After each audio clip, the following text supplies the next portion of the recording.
Okay, so I'll just give a brief introduction about Mantsika and on the topic.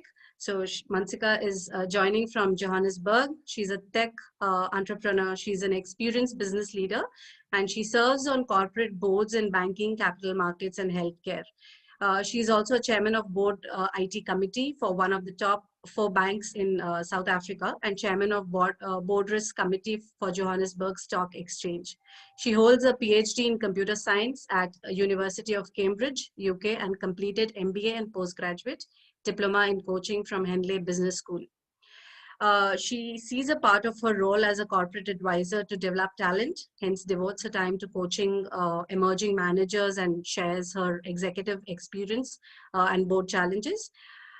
Today in this session on the topic of leadership in turbulent times, she'll explore the challenges of leadership disrupted by the global pandemic using a simple learning iteration. How much time does the executive operating in crisis mode devote to reflection? We'll then explore application of Nancy Klein's time to think to trigger innovation on grand scale for breakout leadership in turbulent pandemic times. Over to you, Mantsika.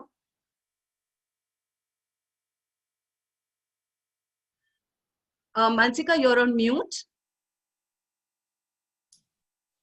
Isn't that the call for our times? You're on mute. Well, at least you can hear me now. So welcome everybody joining us from across the world. Hello from Johannesburg. It's morning time here, so if I keep reverting to good morning, you'll understand why. But it's a pleasure to be with you today. So over the past 6 months, I've led conversations with entrepreneurs, business leaders, thought leaders across South Africa. So today is a real opportunity for me to sort of trigger this conversation on a global scale to get your views on how the global pandemic is impacting you, your organizations, and in particular, your leadership approach. How is this times and the times that we're going through in 2020 improving or detracting from your role as a leader? I'd like to focus on 3 dimensions, and Smita has highlighted some of these. The first I'll call reflection, and we'll explore a little bit of what it means for you to carve out time for reflection when you're in a crisis mode and operating at high speed. We'll then look at inflection points. And here I'm really looking for what are some of the triggers that you're looking at in terms of identifying the opportunities to break out of crisis mode, because there's a real need to say, well, can leaders look beyond the current? And when do you do that? Because we're all across the world, including South Africa. In fact, tomorrow in South Africa, we get into level 1, which is essentially us removing a lot of the restrictions here. But wherever you are in the world, I imagine you've had some level of restrictions on your freedoms, on your movements, on your business's ability to operate. And as some of these get removed, what do you let go of, and how do you break into a different mode? And then the third component is really trying to understand you as a leader beyond your organization and your country on a global scale. What do you see as your impact? And I'll try and trigger some of these reflection times in the next couple of minutes. So. Just as a quick introduction, perhaps, can I ask those of you who are joining us on the call today to maybe on the notes or on the chat, just answer a simple question. Over the past 6 months, have you increased or decreased the time that you allocate to reflection? Now, of course, I haven't touched on how you describe reflection, but whichever way you see it, what is your time allocation to reflection versus any other activity that you face as a leader today? Increase I or decrease D?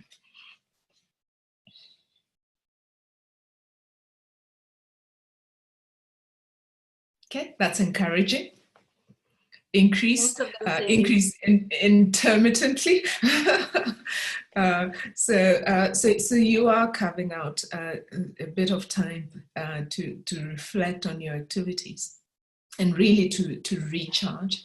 I want to introduce a simple model for saying the way that we operate in organizations can well be described in a sort of simple three-step process. We plan, we look at activities around research, customer insights, understanding our environment, developing our strategic plans, and then we act or execute, looking at all the activities around execution, operations, teams, and alignment.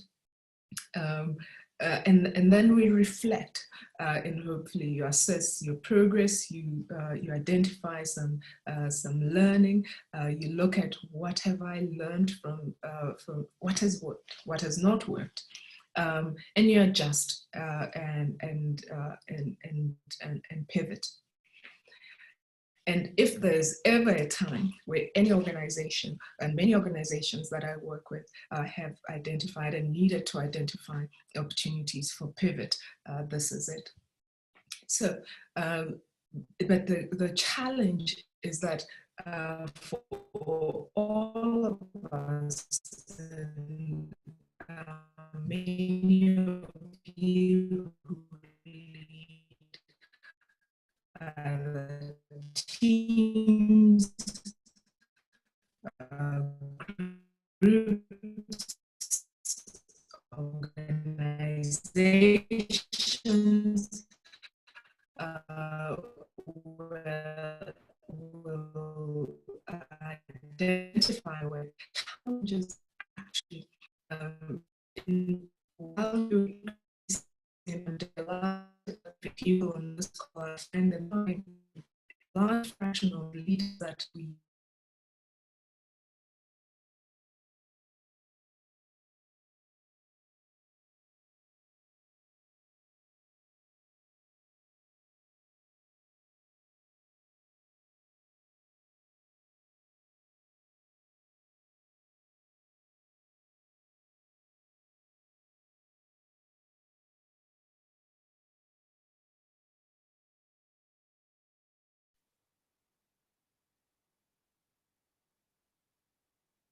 Mantsika?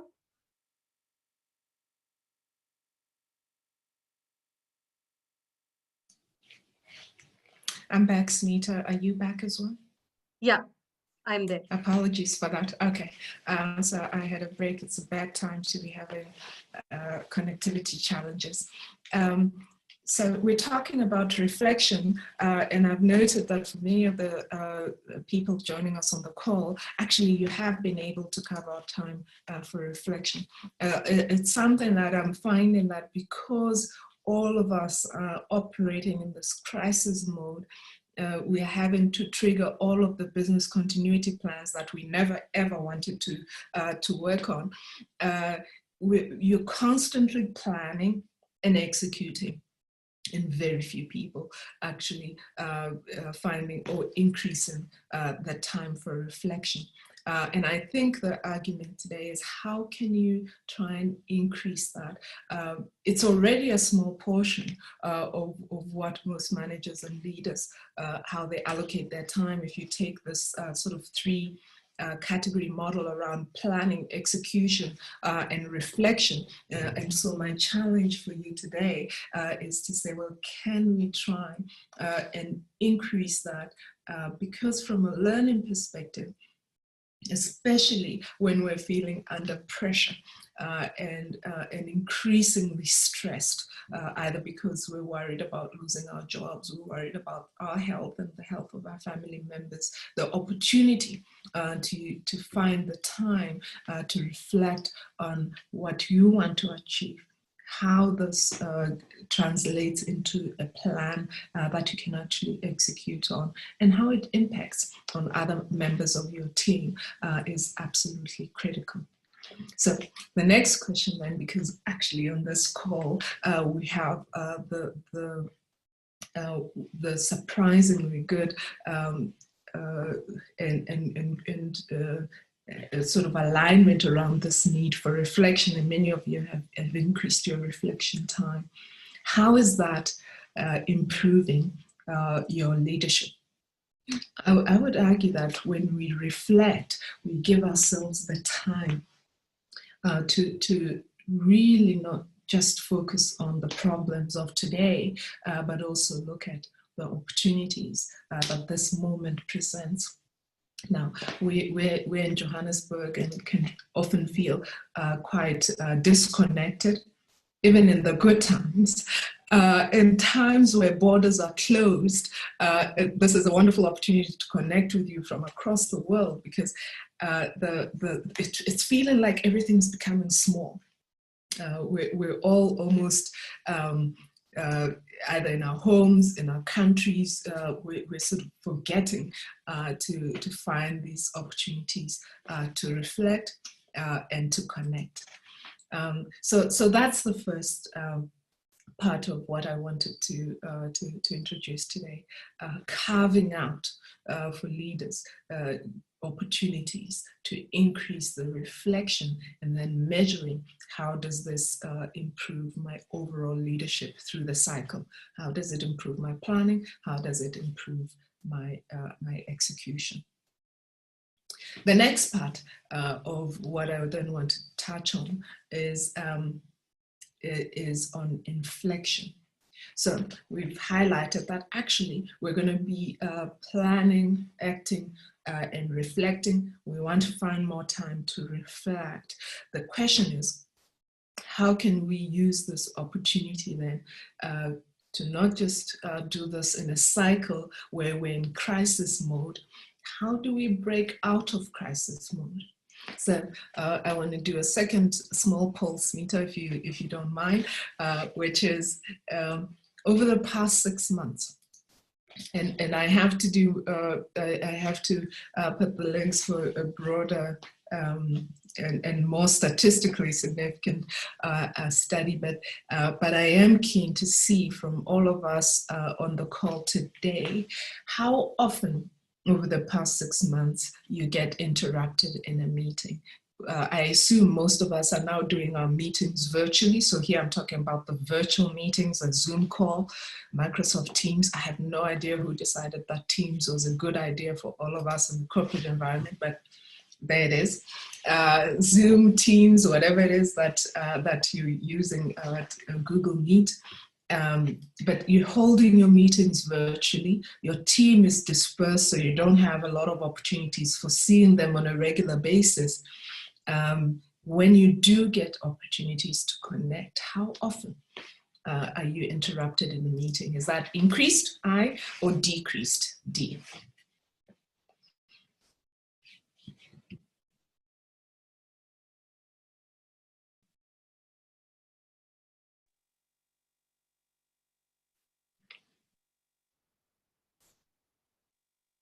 Okay, well, a few where it's reduced or decreased.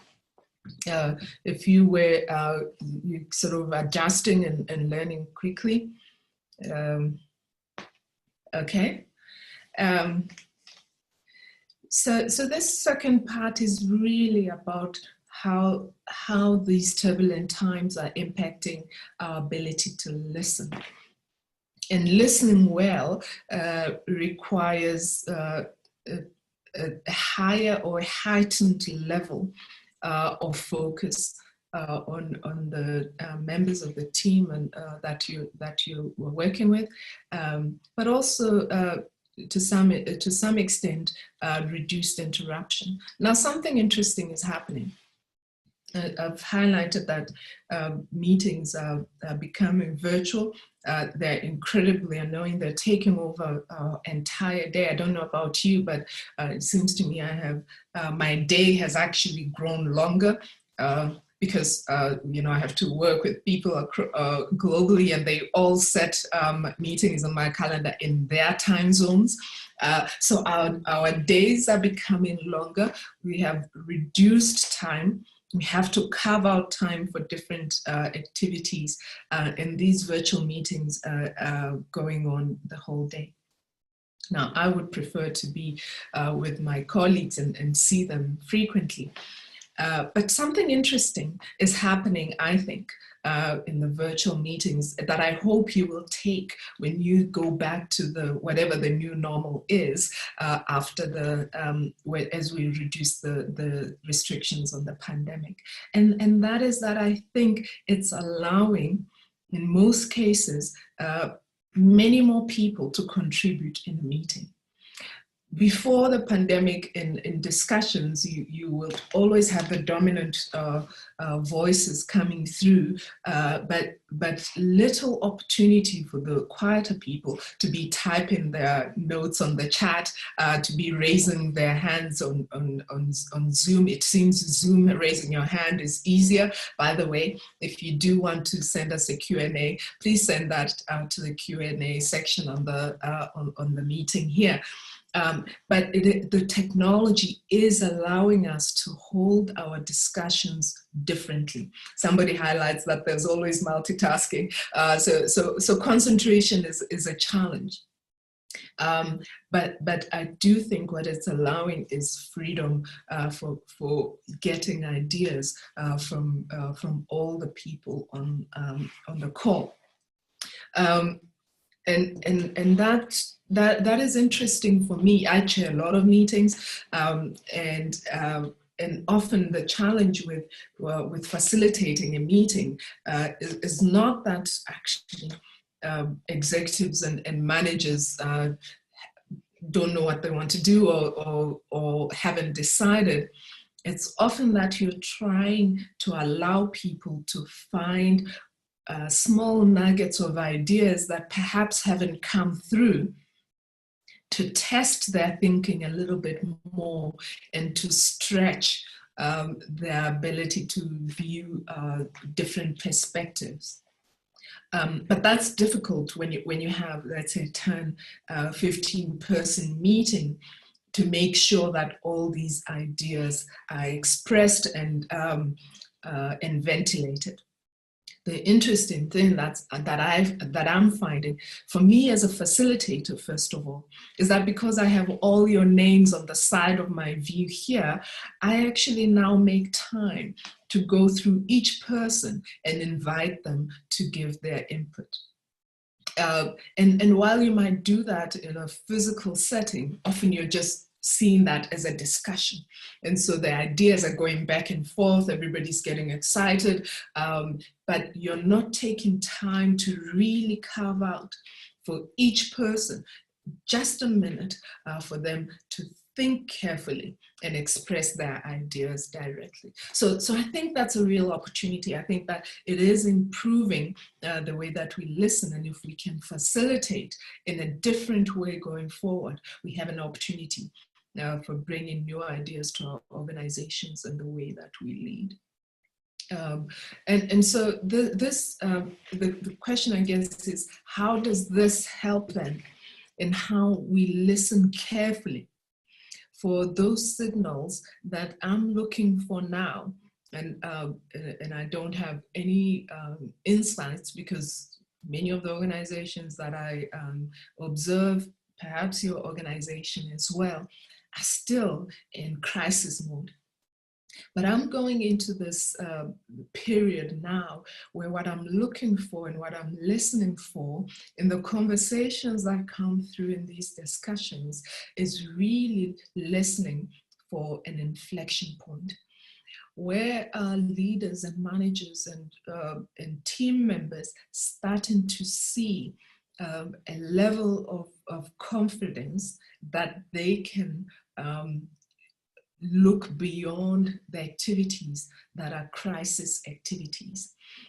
When is the right time for your organization to open up, if you like?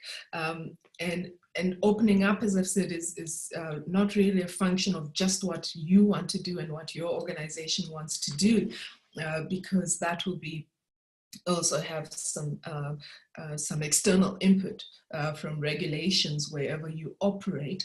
But I think there's a real need for leaders to start now, if you've been in crisis mode for 6 months, as we have, to start to think about what are the things that I want to delegate about the crisis mode of this turbulence? What can other leaders in the organization manage? Delegate that and start to look beyond the COVID environment. How do we emerge? And finding that, I think, is now the leadership challenge of the next couple of months.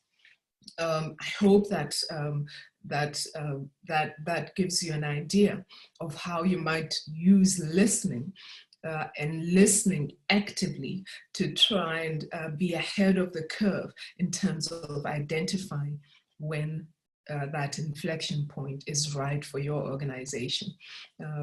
Because, I mean, I see in the UK, many of you are now going through a second phase of this pandemic. There's no rule book around when this will be, and you really can't get out of it too quickly. You can't sort of emerge from crisis mode without being confident that you have a level of stability, because that stability gives you the license to operate differently. Okay, so that's an inflection point and how you're managing interruptions. I see a comment here around whether interruptions within ourselves have increased. And I noted also the issue around multitasking. In fact, that's why I highlighted these two areas, because you're trying to really focus your listening to be an active listener, and to try and identify the right moments in order to remove the distractions, because any interruptions are really distractions, and also they distract from getting core ideas either from yourself or others within the team. Okay, I don't see other questions here. Let me go here to the Q&A. Yeah, there is a question here, Mantsika. Cindy asks, can you share your insights on what you're noticing and how longer work days impacts yourselves and others? Yep. Thank you very much, Cindy. So it's interesting. I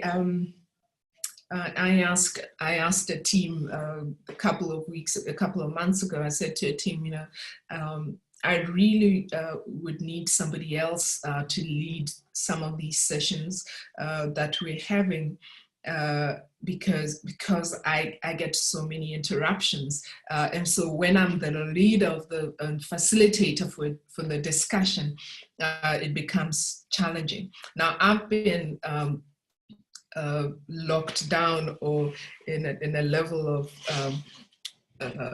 sheltering in place with a 6-year-old.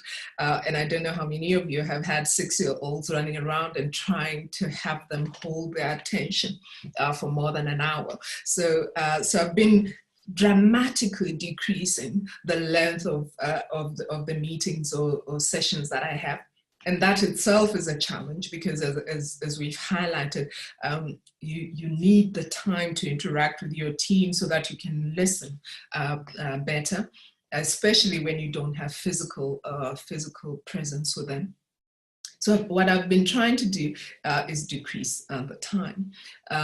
But even that doesn't work. So let me tell you what the response was when I said that I wanted to change the way that we lead. The response was, but we discussed this and we agreed that this was world-class way of doing it. Now, world-class is fine, but world-class when it gets into my house and it impacts the way that my son views how he moves around his space and what he's always viewed as his own house is a problem. And it's particularly so because, well, I not only have to do this, but I also have to teach every morning. I'm now the assistant teacher for their classes, and I have to do my work, and I have to focus on other things as well. There's a whole lot of demands converging at the same time, and making essentially your day grow. So even though in some cases, as we've highlighted, actually the pandemic has necessarily removed some of the external distractions because we can't go anywhere, it's actually limiting our time. And we have to find time to deal with the stress. We have time to deal with work, we have time to deal with children and their demands, etc. So my day has gotten longer, there's no doubt about that. And I've tried, even then, I've tried to make to break down each of the sessions to much shorter, not necessarily an hour. Where an hour helps,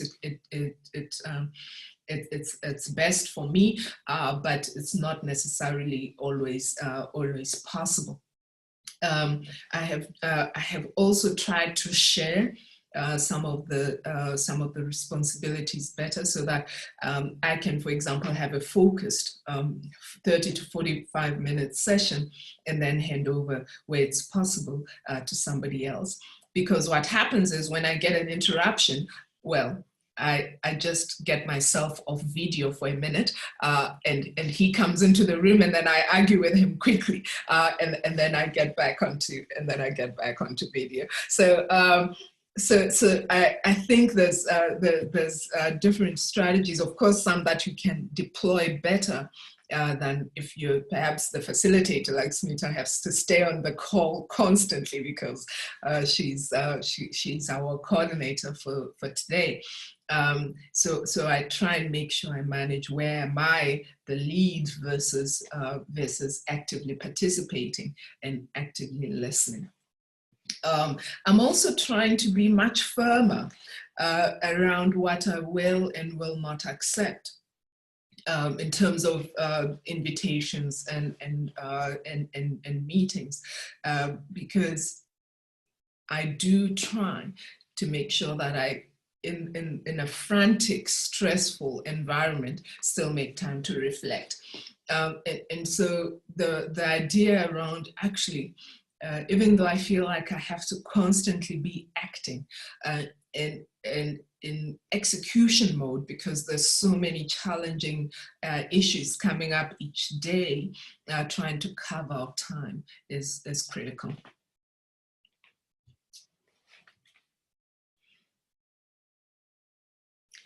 Okay, I'll move on. Thank you for those. Thank you for those questions. The third Mantsika, section, there is a yes. Sorry. There is a question. I mean, thought and a question. Do you want to take it up now or later? No, I'm happy to do that now. Yeah. Okay, so Vinita has written a lot of messaging happened non-verbally and through body language, especially to understand reaction response to certain topic pre-pandemic. Talent engagement becomes really tough when this happens. And we have become more dependent on our past experiences to assess a situation during a meeting or in assessing someone. What are your thoughts? Yeah, I totally agree.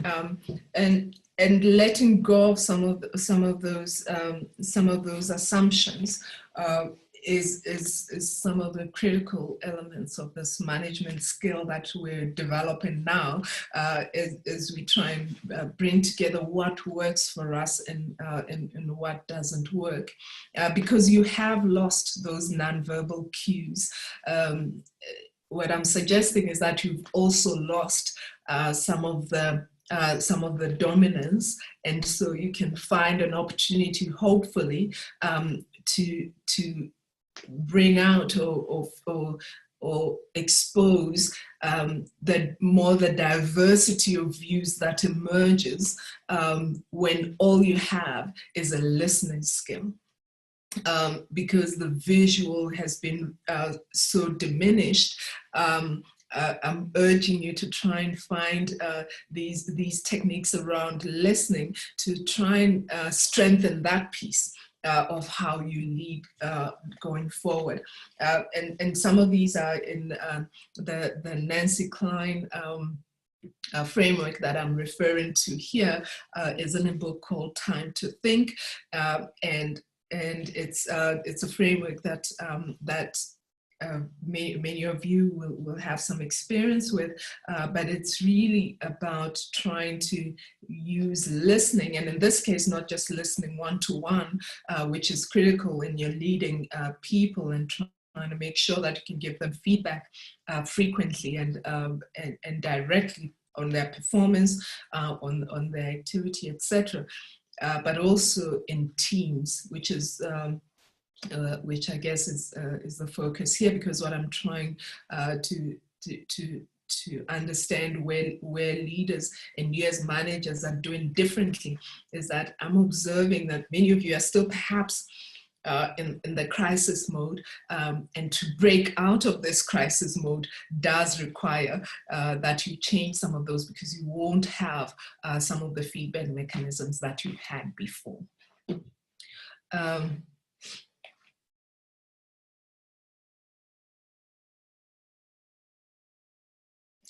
Okay, so there's a question around, well, actually, in addition to that, we're not really getting the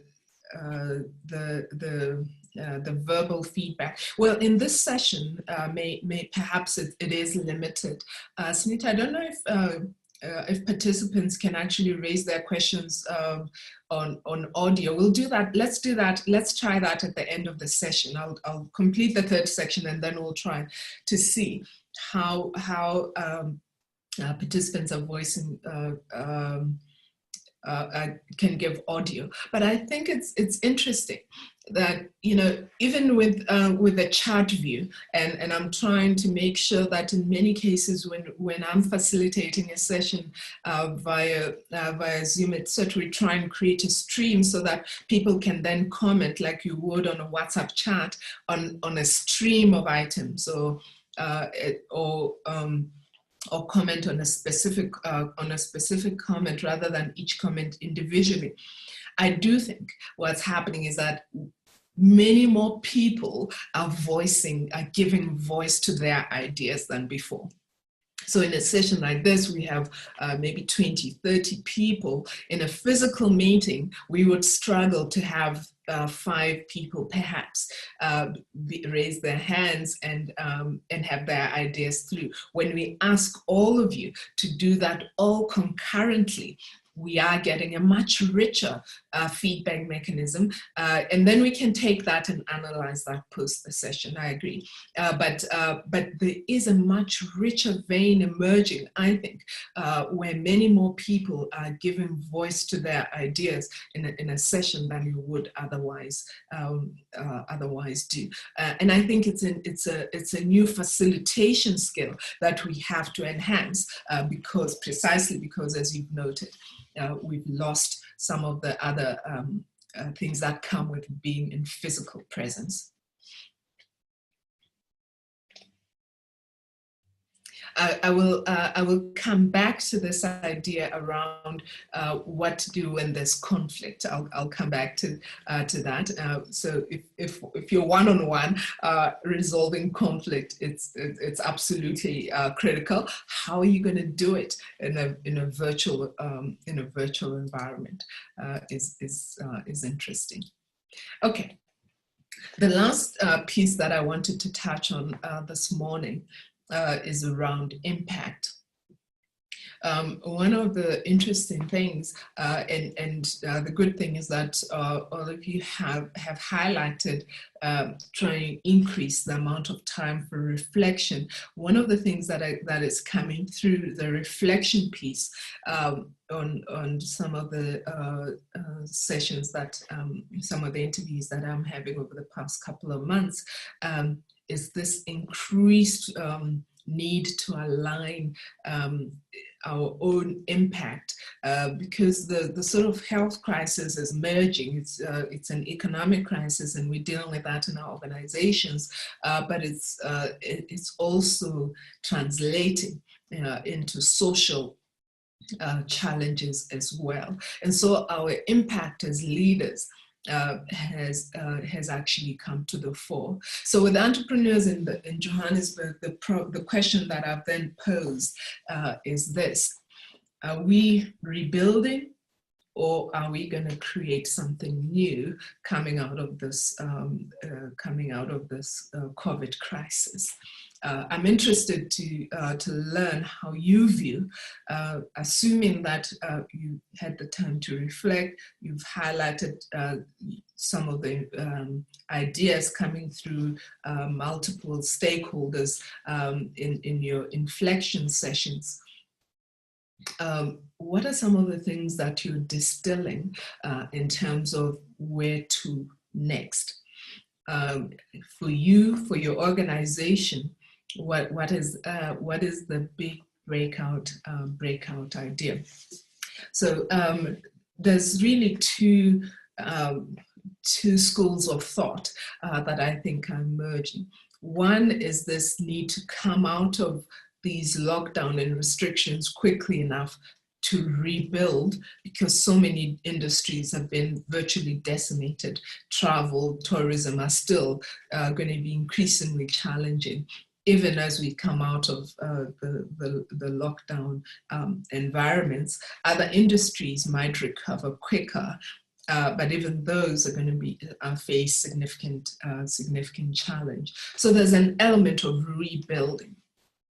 But if you're in a developing environment such as we are, and many African leaders on the call today, the challenge for African leaders, I think, is this: how do you infuse this developmental mandate into what you do going forward, and find a way to lead your organization beyond just the survival aspect, the recovery aspect, towards impact. And so there's a little bit of a balance. I'm interested to see how you see this balance. Do you see the balance shifting more towards rebuilding because there's been so much distraction, you actually have to start somewhere? Or do you see this as we actually have to completely create something new? So build, create, build, create. Where do you see the balance in where you are today? A quick poll on the chat.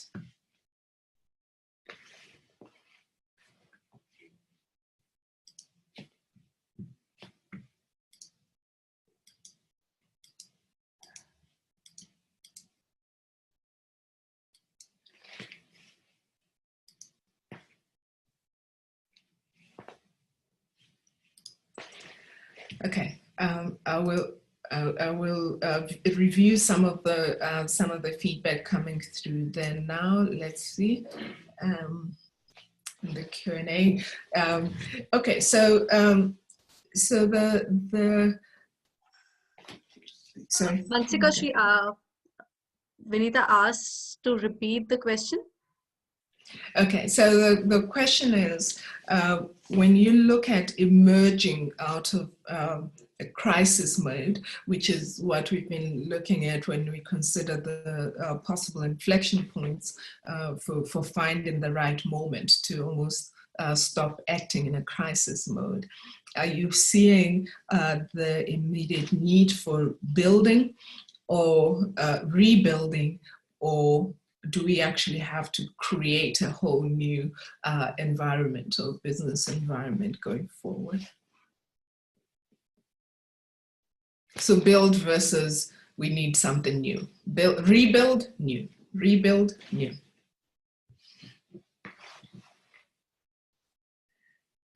Okay, so there's clearly a need to rebuild in the cases where things were working and where there was some existing infrastructure. I think that the sort of why I'm saying this is a challenge if you're in a developing environment is that I think what leaders are realizing is this need to look beyond just the business success towards impact is actually creating a tension around which things are we going to focus on going forward. But for entrepreneurs, this has actually become a freeing environment. When so many things are disrupted, there's a real opportunity, not just to rebuild, but to rebuild it different, to build something new, coming out of the turbulence of the COVID environment. And so the challenge, I guess, today is to say, how do you balance the opportunity to do something different, to innovate, to identify those areas where perhaps there might have been some hesitance before, but this pandemic, we view it as changing everything. And if you start from a perspective where everything necessarily has to change, then I think you'll find some freedom to almost bring in some of those new ideas in your sessions that you have with your teams, to say, test out some new ideas, identify them, iterate quicker through this cycle of planning, acting, and reflecting, but do it anyway. Because most of our assumptions have been challenged with 4 months of practically being immobile. I think in some cases we shouldn't just rebuild whatever we had before. And if you're in South Africa, or indeed the rest of Africa, and you're viewing where we go next, the opportunity for infusing a really strong developmental mandate into the things that you choose to do next, I think is a unique opportunity. And I would urge you as leaders going forward to consider what this balance is, because you need to rebuild the things that we've had before, but you've also got to almost break them down completely and identify how you do it new. I imagine if you're in the travel or tourism industry, you might need to rebuild, or perhaps you need to maintain some facilities, but you've got to completely rethink what you've done before in the context of some of the restrictions on travel. Some countries are still closed. What are we going to do different?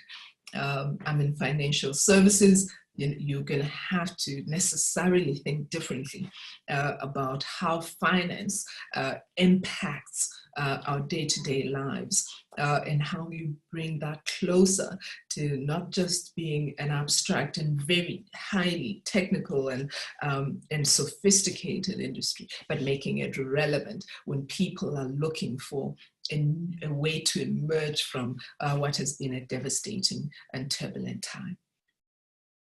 I think that's it from me. I see some questions and comments on the chat.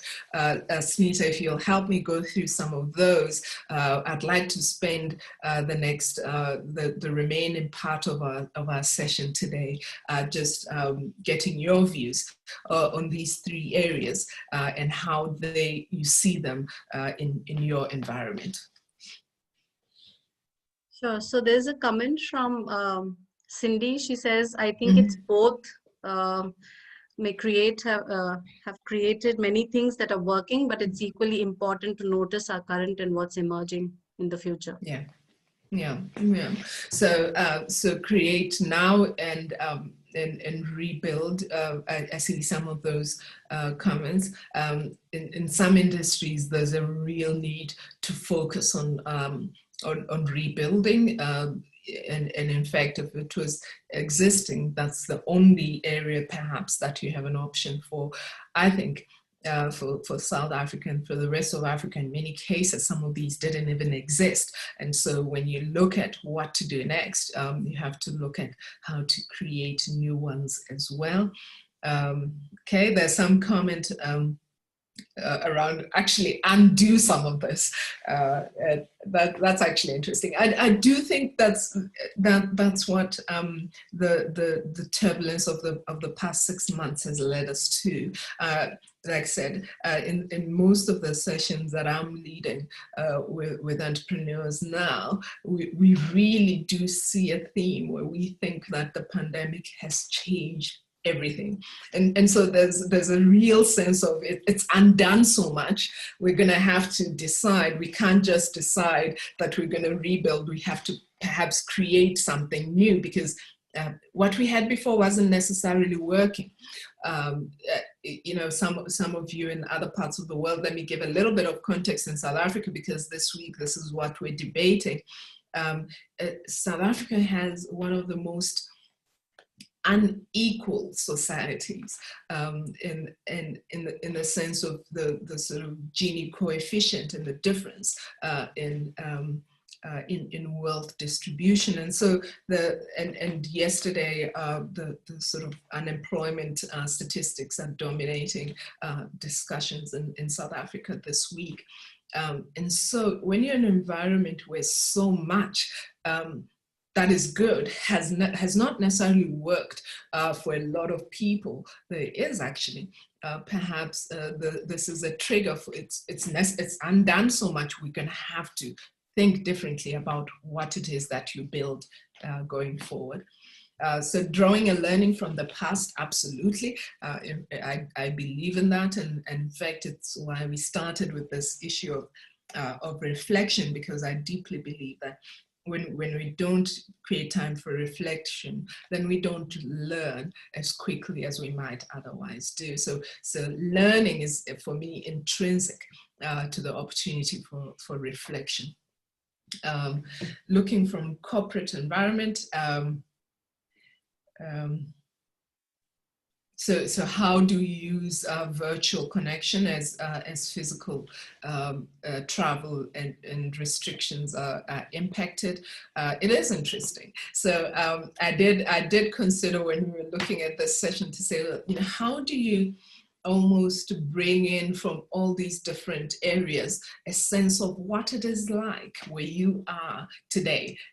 Perhaps it's morning, it's evening, it's you know, because we can't be together, we're losing an element. But actually it might be quite interesting to create a little window because we've created this time to be together, to say, take me to where you are now.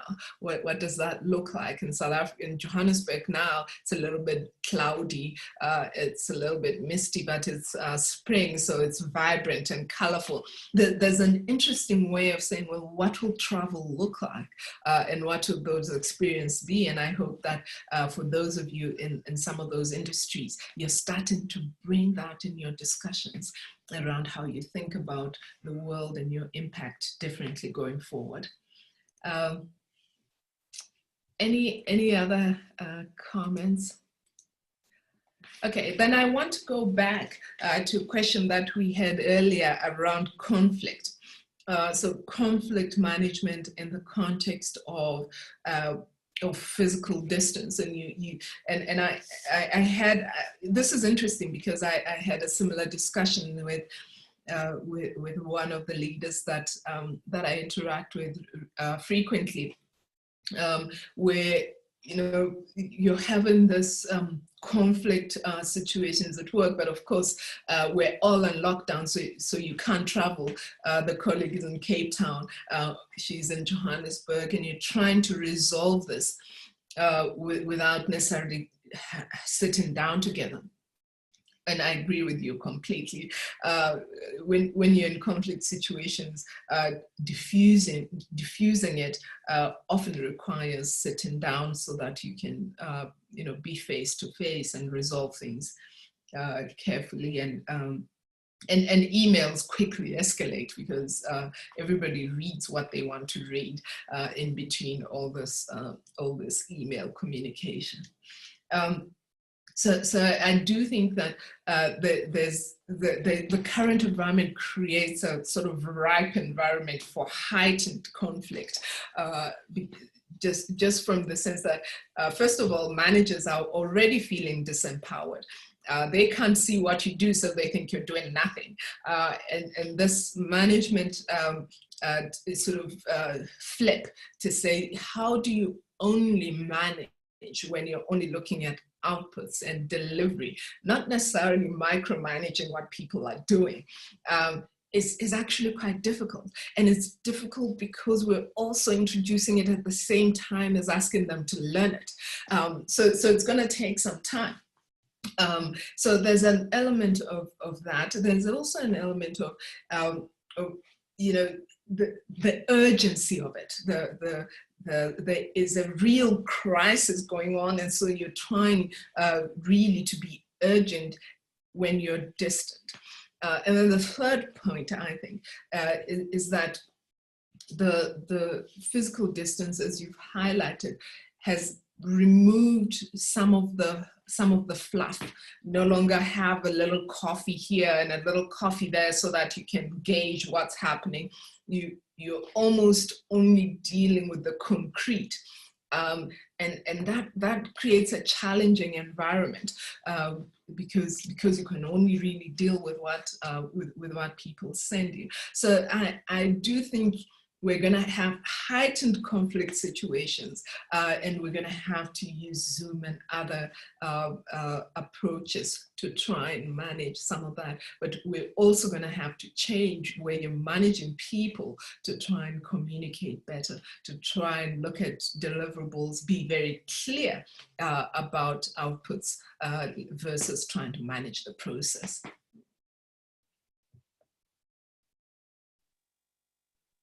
A few more questions around leadership challenges when we do have to go back.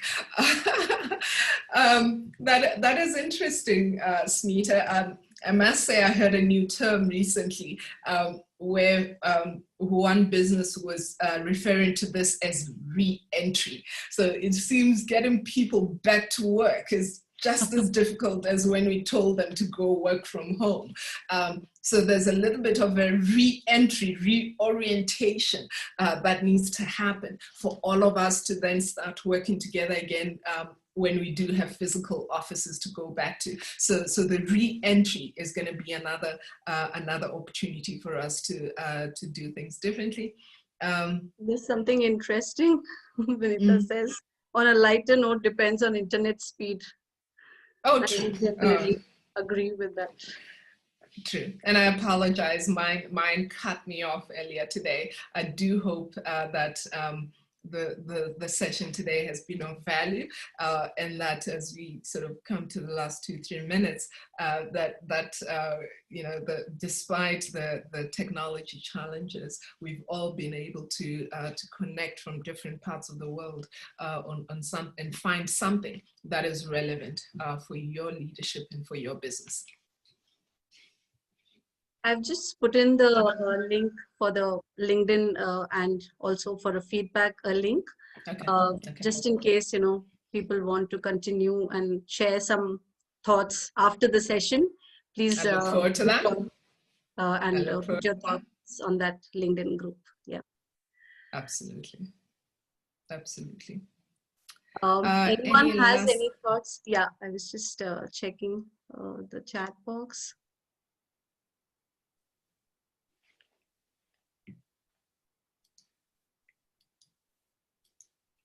Okay. Smita, thank you very much for facilitating the session today. Thank you for putting together a wonderful festival. I'm calling it a festival. I've never seen any kind of symposium run for a whole month. So we're having a festival of growing and learning and interacting, and I'm thoroughly enjoying it. I've been to a few of the other sessions, and I hope you take the opportunity if you've been a part of this session, to find something else that interests you for the rest of the month. And I look forward to interacting with you through the questions or through some of the connections that Kochara will put together for us going forward. Yeah. Thank you so much, Mantsika. It's been a pleasure to have you, and thank you so much for sharing from your own experiences. I think my takeaway is definitely on the reflection. Over this period, definitely my reflection has increased, but I see that it's very critical that, we make those efforts, and put in those efforts to be reflective every time we come across any conflict or any situation where, we are in that turbulent thought. So on that note, thank you so much. Thank you everybody for joining in. And supporting us for this conference. We have 2 more sessions for the day, 7:30 p.m. IST and 9:30 p.m. IST. It was earlier 10:30 p.m. It's now been shifted to 9:30 p.m. So Thank thank you you. all.